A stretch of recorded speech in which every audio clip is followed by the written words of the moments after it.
What's up, guys? Welcome to Daily Dose of Reddit. This is your host, Zach, and today's subreddit is r/IDontWorkHereLady.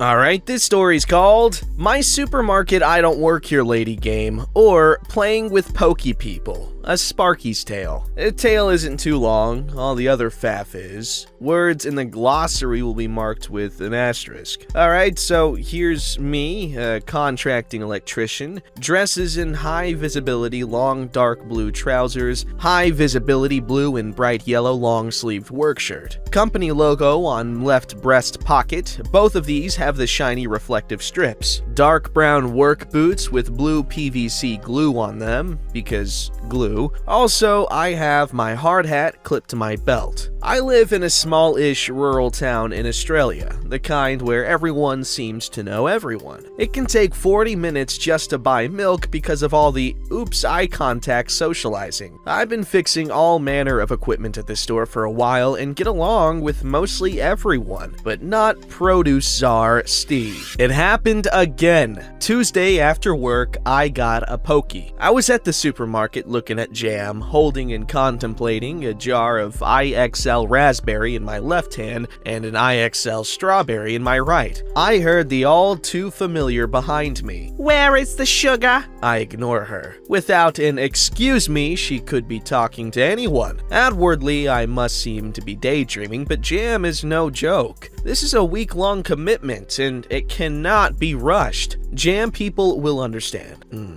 I receive a poke to my back, signifying that the pokey game has begun, followed by, "I said, where is the sugar?" Still striving for a jam resolution. Aisle 17, halfway down third shelf. Pokey wanders off. All pokies 100% never think. Ever. About 2 minutes later, while I'm feeling guilty for glancing at the Beerenberg plum, I receive a much firmer poke in the back, followed by, "There is no aisle 17. Still looking at jams, the Beerenberg knows I've glanced now. It knows it's a contender. "I'm sorry, madam, I misspoke. Aisle 7, halfway down third shelf." She again wanders off, a little stompy now. About 5 minutes later, holding the winner, I'm a little further down the aisle looking at the ingredients on a new breakfast cereal. From the end of the aisle, I hear, pokey raised voice exclamation. I imagine that The Ride of the Valkyries is playing in her head. "There he is!" Putting the cereal back and turning, I see Pokey heading toward me, followed by store manager Brad. Pokey, older than me lady, standing, pointing, glaring, vengeful eyes. "Ice! He sent me to the wrong aisle twice! I want him reprimanded!" Brad, arms crossed, also glaring at me. "This is not one of my staff, madam. Is there anything else I can help you with?" After a couple quiet moments, Pokey demands sugar and Brad escorts her. I head to Brad's office, where a few minutes later, Brad, tired and exasperated like all supermarket store managers ever, "Could you at least do this on my day off?" "Mate, you know the deal. I stop when the planogram stops changing. That replacement touchscreen for Convection Oven 2 should be here tomorrow. I'll see you then. Hey." As I'm walking out, I hear Brad say, "Standard chimes for the end of Cook this time." I'm smiling because I already know I'm going to set it as the 16-bit theme song from the Twilight Zone TV show. It's one of the selections in the installer menu. The other oven already has 16-bit Imperial March because of course it does. No, seriously, they do. Brad gets to pick when the planogram stops. Thank you for reading. And then, let's read this glossary, why not? Glue. Glue of any variety has no master and doesn't obey the natural laws. Beware of glue. PVC glue for electrical conduits will always end up on your boots. Just accept it. Jam. Typically a fruit conserve. Conserve. What some less discerning call jelly. Jelly is made of a gelatin base, is wobbly, and your grandma will put fruit in it. If it's a special occasion, you may get trifle. Hard hat. You lift the brim of a hard hat to gaze at the newest idiocy on a job site. My hard hat has the slickest, sickest stickers. I love assonance. IXL and Beerenberg. IXL fruit conserve, I don't know, is the best jam on the planet. This is my hill. Beerenberg is second. Beerenberg Plum on peanut butter toast is amazing. The Ride of the Valkyries. That one by Wagner in Apocalypse Now when they're dropping napalm on everything. Good film. Jet Bartlett is in it. Planogram. Every efficient shopper's nemesis. This is the plan for a store where products are supposed to be put. The store changes this all the time based on how much kickback a manufacturer gives them for a prominent placement of their products. Sometimes they swap whole aisles around. You go in to get jam one day, and now that aisle is health foods. Changing the planogram was invented by Satan. The Twilight Zone. Rod Serling's The Twilight Zone. A black and white TV show from a million years ago.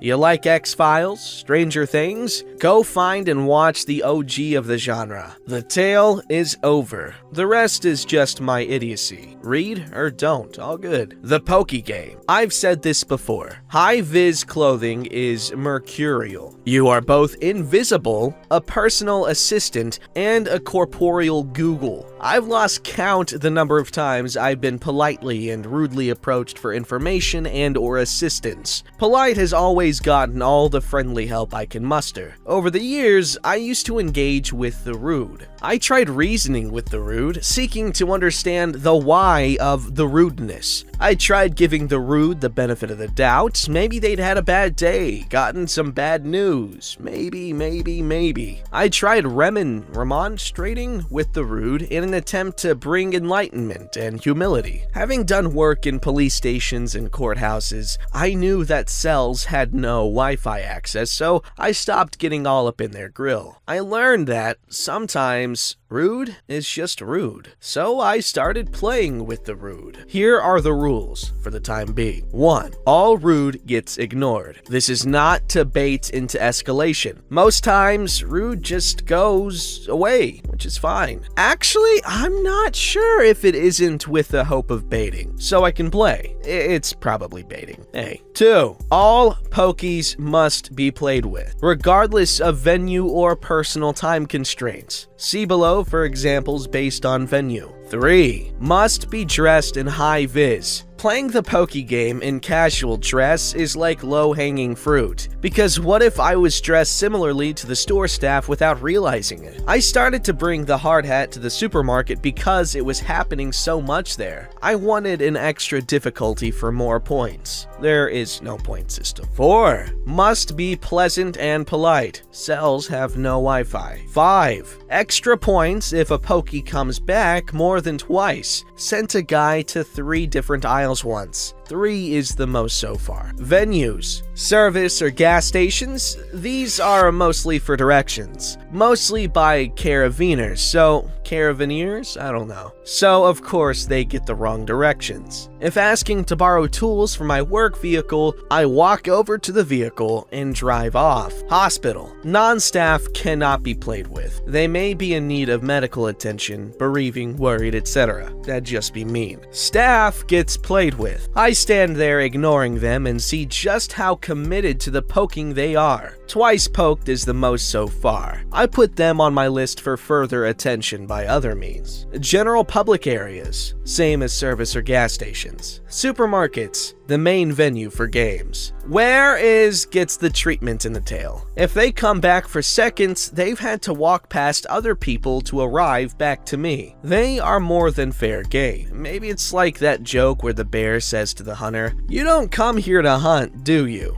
Get me? Something off a high shelf. Readers 6 feet and over will attest. When out in the wild, you are, by default, a common use implement. For these rudes, I keep grabbing the wrong items and try to give it to them, without speaking. I still wonder what some people must have gone through in their life to be at the point where poking others is acceptable. I feel kinda bad for them, just not bad enough to stop playing. Oh yeah, IXL Raspberry. Now I want to try that stuff. This guy is hyping it up.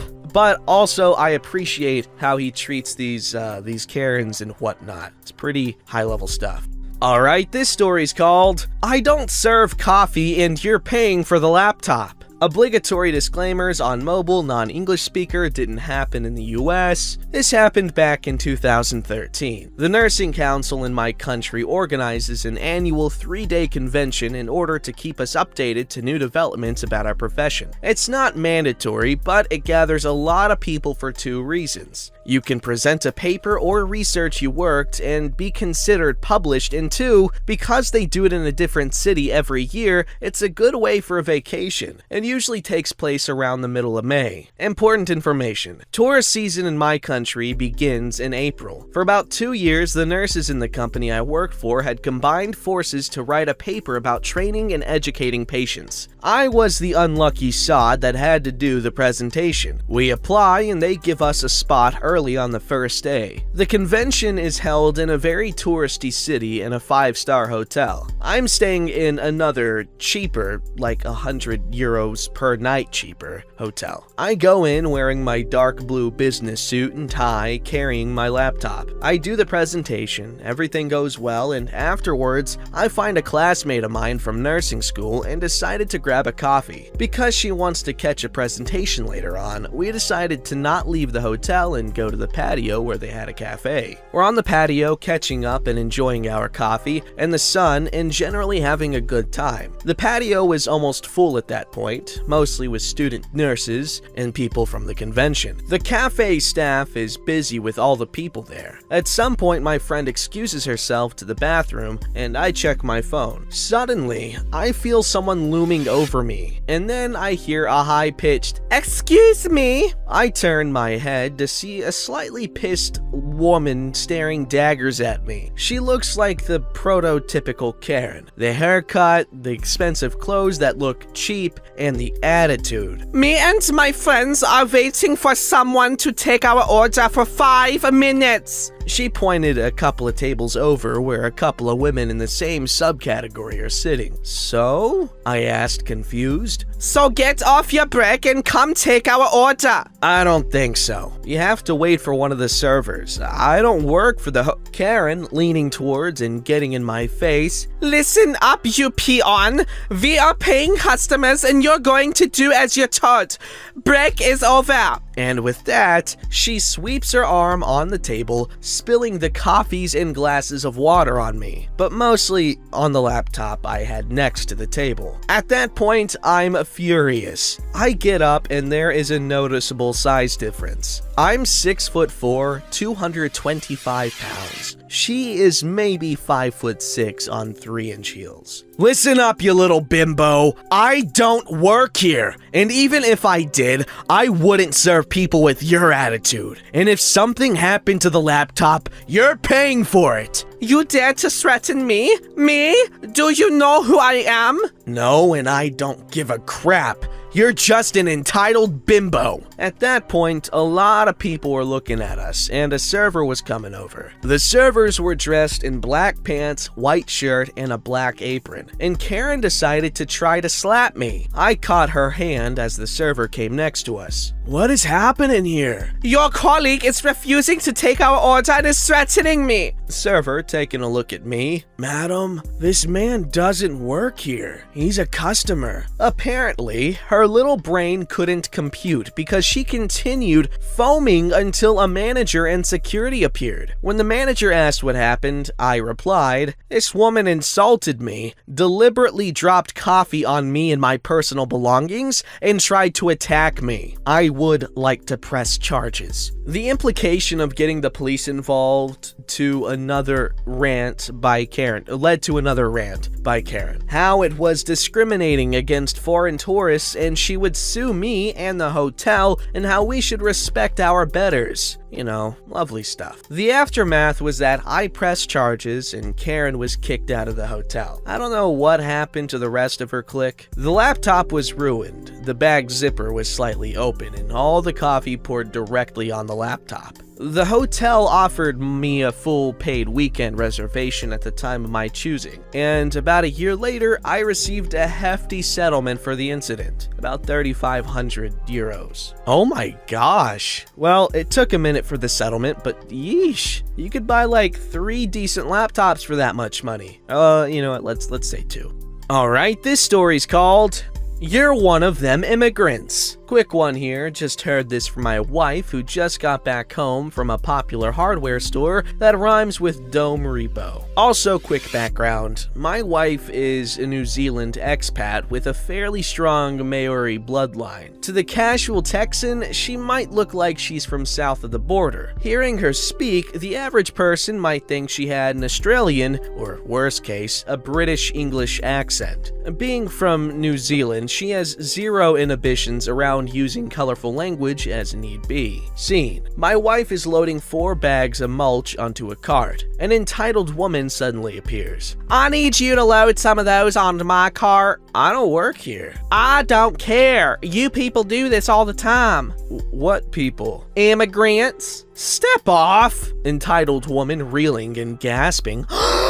I could have you fired! My wife didn't stick around. She headed off with her trolley of mulch, paid and headed home. No drama. Whoa.